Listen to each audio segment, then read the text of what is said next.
সুপ্রভাত জানাই আপনাদের সকলকে। শুভ রথযাত্রা।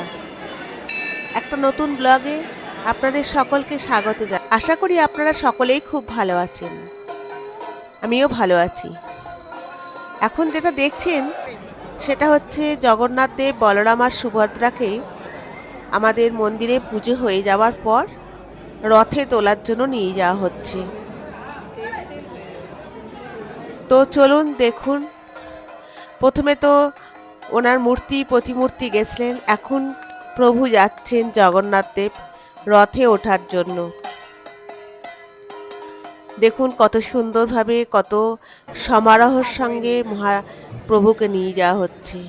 এখন যাচ্ছেন সুভদ্রা, ওনাকে কিন্তু আমাদের সমস্ত মহিলা ওনারাই নিয়ে যাচ্ছেন, আর যাচ্ছেন বলরাম। তো চলুন দেখুন আপনারা। হোম পর্ব আগেই শেষ হয়ে গেছিল, আমরা একটু দেরিতেই সেখানে পৌঁছেছিলাম।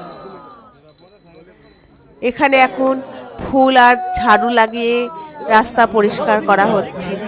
প্রভুকে রথে তোলা হয়ে গেছে, আমরা সেখানে দাঁড়িয়ে সেটা দেখছিলাম আর ক্যামেরা বন্দি করছিলাম। দেখুন সঙ্গে আমার সাহেলি, আশা করি আপনারা ওনাকে চিনতেই পারছেন, অনেক ব্লগেই আপনারা ওনাকে দেখেন। আমরা রথের দড়ি ধরে টানবো বলে দাঁড়িয়েছিলাম। শুনেছি রথের দড়ি ধরে টানা খুবই শুভ কাজ, তাই সেটুকুনি করার জন্য আমরা দুজনে সেখানে দাঁড়িয়ে রইলাম, একটু রথের দড়ি টানবো বলে। জয় জগন্নাথ, জয় জগন্নাথ, জয় জগন্নাথ। ভালোই ভিড় হয়েছিল জানেন, আর সঙ্গে প্রকৃতি এত সুন্দর স্বাদ দিয়েছিল।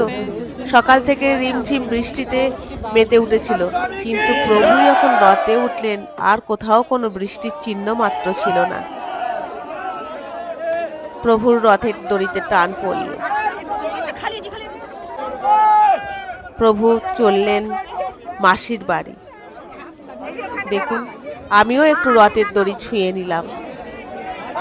প্রভু তোমার রথের দড়ির রশিতে আমিও হাত লাগালাম।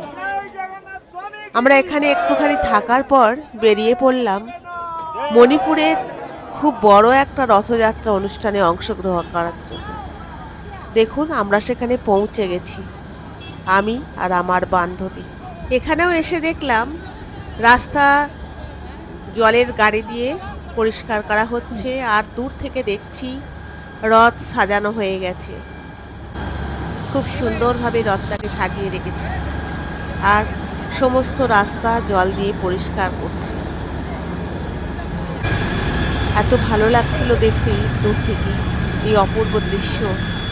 দেখুন যেন মনে হচ্ছে আকাশচুম্বী রথের মেঘের পাশ দিয়ে রথের শিখা, পতাকা সমস্ত যেন ভক্তিতে আর শ্রদ্ধায় মিলেমিশে একাকার হয়ে গেছে। আমি আস্তে আস্তে এগিয়ে চললাম মন্দিরের দিকে। দুপাশে ফুলের পসরা নিয়ে বসেছিল কিছু মহিলা। আমি কিন্তু দূর থেকেই শুনতে পাচ্ছি কাঁসর ঘণ্টার আওয়াজ। এত সুন্দর একটা অপরূপ মনোরম পরিবেশ, মনটা খুব ভালো লাগছে। মন্দিরের ভেতরে চলে আসলাম। এবার বাকিটা আপনারা, আমার কথাতে নয়, এবার আপনারা দেখুন মণিপুরের এক কত সুন্দর সংস্কৃতি।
ধরে আমি ওনাদের কীর্তন আর নৃত্য দেখে মুগ্ধ হয়ে গেলাম।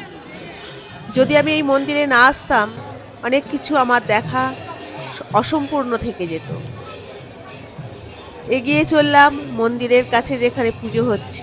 ভিড় তো প্রচণ্ড ছিল, কিন্তু তবুও একটা এত ভালো লাগলো এনাদের ব্যবহার। যেহেতু ওনারা দেখেছেন আমি মণিপুরি নয়, ওনারা কিন্তু খুব সুন্দরভাবে আমাকে এগিয়ে যেতে সাহায্য করলেন। যাই হোক, ওনাদের সাহায্যে আমি মন্দিরের খুব কাছে চলে আসলাম, এত ভিড় ঠেলেও। সেখানে সমস্ত মানুষ এত সুন্দরভাবে, এত ভক্তিতে পুজোর মঞ্চে বা পুজোর মন্দিরে বিরাজমান করছে দেখে এত ভালো লাগলো যে কি বলবো। সত্যি সব সময় আমি খালি একটাই প্রার্থনা করি, প্রভু এদের শান্তি ফিরিয়ে দাও। আবারও সেই প্রভুকে একই কথা বললাম, প্রভু এদের শান্তি ফিরিয়ে দাও। এত সুন্দর একটা জায়গা, এত সুন্দর এদের পরিবেশ, সব কিছু যেন এরা সুন্দরভাবে শান্তিভাবে বজায় রাখতে পারে। তো চলুন, আমি অতটা কাজ পর্যন্ত পৌঁছাতে পারলাম না, কারণ ভিড় প্রচুর ছিল, কিন্তু তবুও দূর থেকে আমি প্রভুকে বারবার প্রণাম করছি। আর দেখুন কত সুন্দর ছোট ছোট বাচ্চা, তারাও খোল, করতাল আর খঞ্জনির নৃত্যে, নৃত্যকলায়, নৃত্যশিল্পীতে মেতে উঠেছে।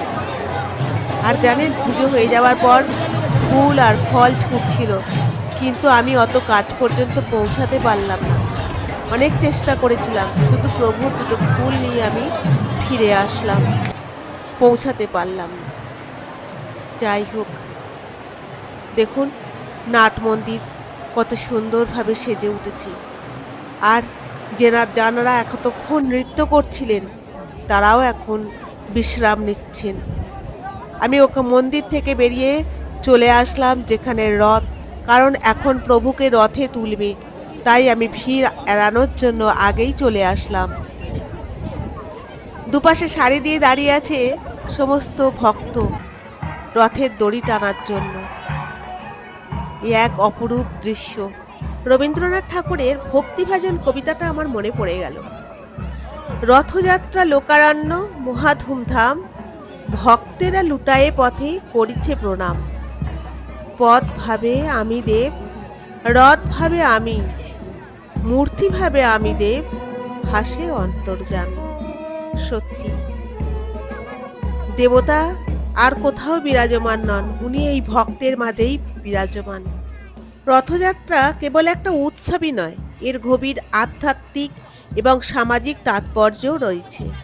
রথযাত্রা ভক্তদের জন্য ভগবান জগন্নাথের প্রতি গভীর ভক্তি ও ভালোবাসা প্রকাশের একটি সুযোগ। ভক্তরা বিশ্বাস করেন যে রথযাত্রায় অংশগ্রহণ করলে এবং দেবদেবীর দর্শন পেলে আশীর্বাদ ও আধ্যাত্মিক শুদ্ধি লাভ হয়। আমরাও বোধহয় সেই উদ্দেশ্য লাভের জন্যই এই ভিড়ে ঠেলে এত কিছুর মধ্যে দিয়েও আমরা এই রথযাত্রায় অংশগ্রহণ করতে এসেছি, আমি আর আমার বান্ধবী। দেখুন, ভক্ত আর সমস্ত কিছুর মাঝখানে রথ যেন এক সুন্দরভাবে দাঁড়িয়ে আছে, তার চূড়ান্ত শিখর পতাকার মধ্যে দিয়ে শিখরে পতাকা তুলে দাঁড়িয়ে আছে। প্রত্যেকেই প্রভু জগন্নাথ দেবের জয়গান করছে, প্রভুকে রথে তোলা হয়ে গেছে। কি যে সুন্দর, তা এক কথায় বলাই যায় না, বোঝানো। দেখুন আপনারা, আর সঙ্গে জানেন কি সুন্দর ব্যান্ড পার্টি বাজনাও দিয়ে বাজছে, এত সুন্দর লাগছে পরিবেশটা যে কি বলবো।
রথ প্রভুকে নিয়ে এগিয়ে চলেছেন ধীরে ধীরে, সঙ্গে আমরাও, সাথে আরো ভক্তরাও, আর সঙ্গে প্রভুর জয়গান চলছে, জয় জগন্নাথ। আমরাও এগিয়ে চলেছি প্রভুর রথের রশি টেনে নিয়ে, আমরাও অল্প অল্প করে ধীরে ধীরে এগিয়ে চলেছি। খুব রোদ্দুর ছিল, দেখুন এত রোদ্দুর যে কি বলবো, তবুও ভালো লাগছে। নিরাপত্তার চাদরে মুড়ে ফেলা হয়েছিল জায়গাটাকে, সেটা তো বোধহয় আপনারা দেখতেই পাচ্ছেন যে প্রচণ্ড কড়া নিরাপত্তা ছিল, কিন্তু তবুও প্রভুর দর্শন করতে কোনো ভক্তই ছাড়ছে না। প্রত্যেকেই একদম প্রভুর দর্শন করে এবং রথের রশি টানার জন্য সবাই মিলে একদম একসাথে জড়ো হয়েছে। দেখুন কত সুন্দর লাগছে, প্রভু যাচ্ছেন, কত ভালো লাগছে প্রভুকে দেখতে। জয় জগন্নাথ, আবারও বলছি জয় জগন্নাথ। খুব সুন্দর লাগছে প্রভুকে। আমি তো অনেকটা দূর থেকেই ক্যামেরা বন্দি করছিলাম, বেশি কাছ থেকে তো আর করতে পারছি না, তাই আপনাদেরকে এত সরাসরি দেখাতে পারছি না। যেটুকুনি পেরেছি আমি আমার ছোটোখাটো ব্লগের মাধ্যমে আপনাদের সামনে মণিপুরের কিছু অংশ রথে তুলে ধরার চেষ্টা করেছি মাত্র। আশা করি আমার এই ব্লগটা আপনাদের কাছে পৌঁছাবে এবং ভালো লাগবে। আমার বান্ধবী এগিয়ে চলল রথের রশি টানবে বলে, আমিও সেটা ক্যামেরা বন্দি করলাম। যাই হোক, ও একটু রশিটা ছুঁতে পেরেছে, এটাই আমার আনন্দ লাগছে। সাথে আমিও একটু রথের রশি ছুঁয়ে নিলাম। জয় জগন্নাথ, হে কৃষ্ণ, তুমিও রয়েছ। যাই হোক, খুব ভালো লাগলো আজকের মণিপুরের এই রথযাত্রা অনুষ্ঠানে অংশগ্রহণ করতে পারার জন্য। আমরাও কিছুটা দূর পেছু পেছু হাঁটতে হাঁটতে গেলাম। তারপর আমরা আর গেলাম না, দাঁড়িয়ে পড়লাম দুজনে মিলে। এত রোদ্দুর ছিল যে আর হাঁটতে পারছিলাম না। তারপর দেখলাম এখানে আকাশবাণী ইম্ফলের তরফ থেকে ধারাভাষ্য দেওয়া হচ্ছে, তাই আমিও সেখানে দাঁড়িয়ে সেই অনুষ্ঠানটাকে দেখতে লাগলাম। এনারা ওনাদের ভাষাতেই প্রভু জগন্নাথ দেবের কাহানি শোনাচ্ছেন ইম্ফলের আকাশবাণীর তরফ থেকে, আর পণ্ডিত এসে শান্তি জল দিচ্ছে। ওম শান্তি, ওম শান্তি, ওম শান্তি। সত্যি আজ খুব ভালো একটা দিন কাটলো এবং খুব ভালো লাগলো এই দিনটাতে মণিপুরের সঙ্গে থাকতে পেরে। এত গরম লাগছিল, আমার বান্ধবী আসলো জল খেতে। সত্যি খুব গরম ছিল, বৃষ্টি যে হয়নি এটাই একটা বাঁচোয়া। মিষ্টি মুখের সাথে আমরা রথযাত্রা পালন করলাম। আমার ভিডিওটা যদি আপনাদের ভালো লেগে থাকে অবশ্যই লাইক, শেয়ার অ্যান্ড কমেন্ট করবেন এবং আমার পাশে থাকবেন।